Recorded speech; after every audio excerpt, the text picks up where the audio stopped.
At exactly 0317 hours on March 28, 2026, the darkness above the Strait of Hormuz was split apart not by the first light of dawn, but by the blinding white contrails of 4 Shahed 136 loitering munitions screaming low across the wavetops toward the USS Abraham Lincoln. The Carrier Strike Group's Combat Information Center had already been running for 96 hours without a full rotation.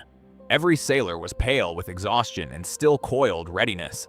The SPY-6 phased array radar was processing a threat picture so saturated with contacts that the AI triage system had been operating in continuous amber alert for the better part of 2 days. This was not a surprise attack in the traditional sense. It was the culmination of a meticulously orchestrated escalation spiral.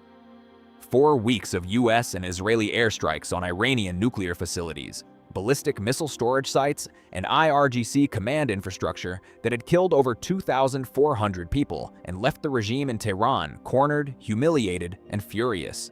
Tonight, the Iranian Revolutionary Guard Corps Navy, the IRGCN, had decided it was time to prove that the world's most powerful carrier strike group could bleed. What no one in the Lincoln's CIC understood yet was that the real attack had already begun. Not with missiles, not with drones, with silence. Beneath the surface, at a depth of 320 meters, hugging the sharp thermocline layer that separates the Persian Gulf's warm surface waters from the cold, dark below, a 7,800-ton Predator was already in position. The USS Charlotte, a Virginia-class Block III nuclear attack submarine, had been tracking IRGCN surface formation Kilo 7 for 19 unbroken hours. Her crew hadn't transmitted a single electromagnetic signal. The Charlotte was a ghost. And ghosts don't announce themselves. At the same time, the Shahed drones were crossing the horizon. Iran's IRGCN commander aboard the frigate Iris Sahand activated the ship's Nasser-1 anti-ship missile radar in what Iranian tactical doctrine calls a blinding strike sequence. The goal was textbook multi-domain saturation, overwhelm the carrier's close-in weapons, flood the Link 16 tactical data network with false contacts generated by Cayman 22 jammer pods mounted on modified Fokker F-27 maritime patrol aircraft circling at altitude, and force the USS Lincoln's Aegis combat system into what Iranian signals intelligence teams had named the overload corridor, the exact millisecond window when the system's track prioritization algorithm is processing more simultaneous targets than its original Cold War-era architecture was designed to handle. They had studied this vulnerability for 3 years using data purchased through Russian GRU front companies. They genuinely believed, that they had engineered a perfect kill. But they had made one catastrophic miscalculation. They did not know about the Charlotte. Let's rewind. 8 hours before the strike, at 1930 hours local time, satellite imagery from a KH-13 Block 4 reconnaissance platform, still processing from a burn conducted over the Bandar Abbas naval complex at 1412 hours, had revealed an anomaly. 4 IRGCN Sina-class fast attack craft had slipped out of their berths and were moving in a dispersed pattern that didn't match any known Iranian patrol doctrine. They were too far apart to communicate efficiently without radio, and yet they were maintaining precise geometric spacing. The NSA's SIGINT team at Fort Meade flagged the formation as a potential silent wolf pack, a tactic borrowed from Russian submarine doctrine but adapted for surface warfare in the confined geometry of the strait. The tactical action officer aboard the USS Abraham Lincoln, Commander Sarah Whitmore, had reviewed the assessment and immediately initiated Whiskey Protocol, a pre-authorized escalation response ladder that gave her the authority to reposition attached submarine assets without waiting for Fifth Fleet approval. She transmitted a laser-tight ELF signal, extremely low frequency, to the Charlotte via the aft SATCOM relay buoy anchored to the seabed off the coast of Oman. The Charlotte's commanding officer, Commander David Park, reviewed the targeting package with his weapons officer and then ordered the most dangerous maneuver a nuclear submarine can execute in shallow, traffic-choked water. He positioned his boat directly beneath the predicted patrol track of the IRGCN formation. No sonar pings, no active emissions, pure passive tracking. The Charlotte's TB-29A towed array sonar drinking in every vibration transmitted through the water column. Back on the surface at 0317 hours, the attack was now fully developed. The 4 Shahed 136s had been augmented. 22 additional Arash-2 combat drones had launched from mobile platforms on Keshem Island, forming a dense aerial swarm covering a 12-kilometer front. Simultaneously, 3 batteries of Fateh 313 ballistic missiles, short-range, road-mobile, highly accurate, had ignited from launch positions near Bandar Lenge. Their calculated impact time on the Lincoln's flight deck was 6 minutes and 40 seconds. On the Lincoln's CIC, the SPY-6 was now tracking 118 individual threats simultaneously. Commander Whitmore's voice cut through the controlled chaos. All stations, weapons free. Aegis Auto-Engage authorized CIWS to autonomous mode. Launch SM-6 Salvo 1. From the Mk-41 vertical launch system cells aboard the USS Lady Gulf, the Ticonderoga-class cruiser riding shotgun on the Lincoln's port quarter, 48 SM-6 dual-purpose interceptor missiles roared skyward in a ripple-fire sequence that took 11 seconds. Each missile was receiving continuous mid-course guidance updates from the E-2D Hawkeye orbiting at 25,000 feet above the formation, painting the threat picture in razor-sharp clarity. At the same time, the Cummins-22 jammer aircraft at altitude activated their full-spectrum barrage mode. The effect was immediate and devastating. The Link 16 network, shared across the entire carrier strike group, began receiving corrupted targeting data. Ghost tracks materialized across every screen.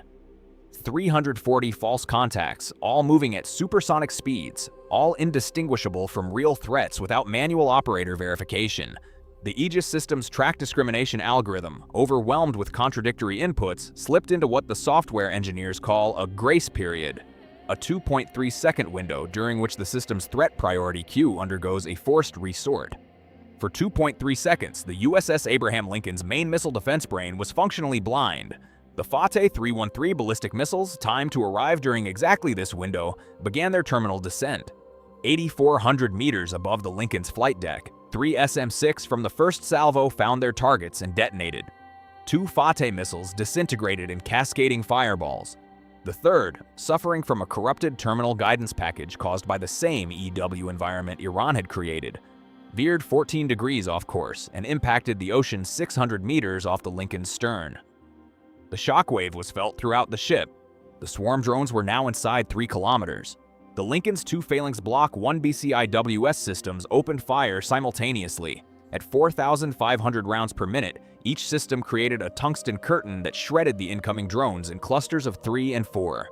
11 Shahid 136 and 6 Arash-2s broke through the coverage cone and detonated against the Lincoln's island structure and flight deck. No fatal hits, but the damage was real. 2 FA-18E Super Hornets were destroyed on the deck. 7 sailors were wounded. A fire broke out near Elevator 2 that the damage control teams needed 9 minutes to suppress. Iran's commander watched his screens and declared the strike a partial success. He was wrong. He was about to learn why. Beneath the hull of his flagship, the Iris Sahand, something had changed. The Charlotte had been tracking the Sahand's pump jet propulsion signature for 19 hours. Commander Park had noted the exact acoustic profile, the cavitation rhythm, the harmonic resonance of the ship's AN/SQS type, Iranian-designated active sonar head. When the Sahand activated its Nasr-1 fire control radar, the Charlotte's ESM mast, briefly raised 2 hours earlier during a communications window, had already captured the full electronic fingerprint. The Charlotte was now 800 meters off the Sahand's port bow, moving at 3 knots. Commander Park didn't need an order from the surface. The rules of engagement for Operation Trident Eclipse, the classified operational framework governing submarine activity in the Strait, had pre-authorized a response if an Iranian surface combatant initiated offensive fire control radar lock on U.S. fleet assets. The Sahand had done exactly that 44 minutes ago. Park turned to his weapons officer. "Solution confirmed?" "Solution confirmed, sir. Single target, range 810 meters, bearing 264. Firing point procedures, what tube 1. Match solution and shoot." The torpedo room supervisor triggered the launch. The Mark 48 AD cap torpedo, the most lethal heavyweight torpedo in any Navy's arsenal, was ejected from tube 1 by a burst of compressed air, its Auto-2 propulsion system igniting the moment it cleared the hull. At 43 knots in shallow water, the torpedo's transit time was under 70 seconds. The Iris Sahand sonar operator detected the incoming signature at 43 seconds. He screamed into the intercom. The Sahand's commander ordered a hard turn to port and activated his decoy launcher. 4 bubble generators ejected clouds of acoustically reflective bubbles designed to confuse incoming torpedoes. The Mark 48 ADCAP is not a 1970s homing torpedo. Its wire guidance system was still receiving real-time positional corrections from the Charlotte's fire control computer. The decoys were irrelevant. The torpedo's onboard acoustic discriminator evaluated the bubble cloud, classified it as a non-ship contact, and maintained track on the Sahand's churning wake. At 0319 hours and 44 seconds, the Mark 48 impacted the Iris Sahand 2 meters below the waterline at the junction of her engine room and aft magazine. The explosion was catastrophic. The detonation of 650 pounds of PBXN-103 high explosive in an enclosed compartment created a pressure wave that literally bent the ship's keel. The secondary explosion, 3 of the Sahand's own NOR anti-ship missiles detonating in their launch tubes, was visible from the deck of the USS Abraham Lincoln, 22 kilometers away, as a white-orange column of fire that climbed 400 meters into the pre-dawn sky. The IRGCN flagship sank in 6 minutes and 11 seconds. 44 of her crew survived. 91 did not. The effect on the remaining IRGCN surface formation was immediate and electric. The 3 surviving Sina-class fast attack boats received the sonar detection report from the Sahand's last transmitted data burst. Incoming torpedo. Origin unclear. Within 40 seconds, all 3 boats had broken formation, scattered at maximum speed in 3 separate directions, and were transmitting frantic radio calls to the Bandar Abbas Fleet Command on open frequencies.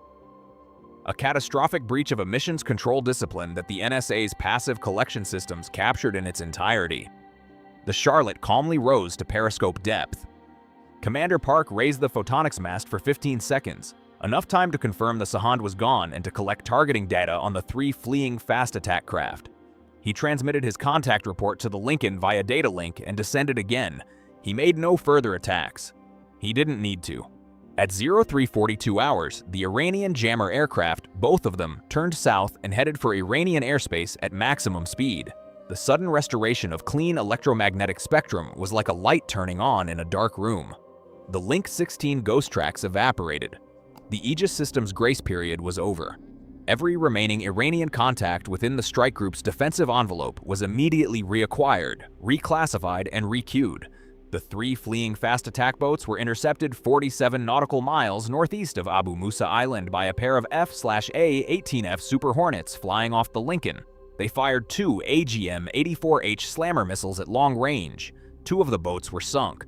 The third ran aground on a sandbar off the Iranian coast at full speed and was abandoned by her crew. By 0500 hours, the Strait of Hormuz was quiet. The aftermath was not clean and it was not glorious. 7 American sailors had been wounded, 2 seriously. The Lincoln's flight deck was operational again within 14 hours, but the images of burning Super Hornets were already circling the world's media before sunrise. Iran's state television broadcast footage of the Sahand survivors being pulled from the water and declared the attack on the Lincoln a strategic victory. Iranian spokesmen described the sinking of their own flagship as an act of naked piracy by the American pirate fleet. In Washington, the White House press secretary confirmed only that U.S. Navy assets responded to an unprovoked IRGCN attack in international waters and that U.S. defensive operations were a complete success. She declined to confirm which assets had responded. The existence of the Charlotte's role in the engagement was classified top secret Umbra, but the real message had been transmitted, not through press conferences or diplomatic cables, but through 44 kilograms of PBXN-103 traveling at 43 knots in 300 meters of water. In the Strait of Hormuz, the most strategically critical 54-kilometer choke point on the planet, through which passes 20% of the world's oil supply, the United States Navy had just demonstrated once again that it does not merely sail these waters, it owns them. And the next time a regime fires missiles at a prince's airfield, kills American soldiers on Saudi soil, and sends its flagship to hunt an American carrier group, the Charlotte, or something exactly like her, will already be there, silent, patient, loaded, waiting. The Strait of Hormuz has returned to its uneasy, oil-slicked quiet. But somewhere beneath the thermocline, where no satellite can see and no radar can reach, the silent predators are already repositioning. The war in Iran has not ended. The Houthis have now re-entered the fight. The question hanging over every admiral and every fleet on Earth tonight is not whether the United States can win this war. The question is, what does winning actually cost? Comment below. Do you believe Iran will attempt another strike on the carrier group, or has the loss of the Sahand permanently broken the IRGCN's offensive will? And if Russia continues passing satellite targeting data to Tehran, as Ukrainian intelligence now suggests, how long before this conflict pulls a second nuclear power across the line? Like and subscribe, because the next classified file is already loaded, and it begins with a Russian satellite photograph that was taken 3 days before the Prince Sultan Air Base attack. That is not a coincidence.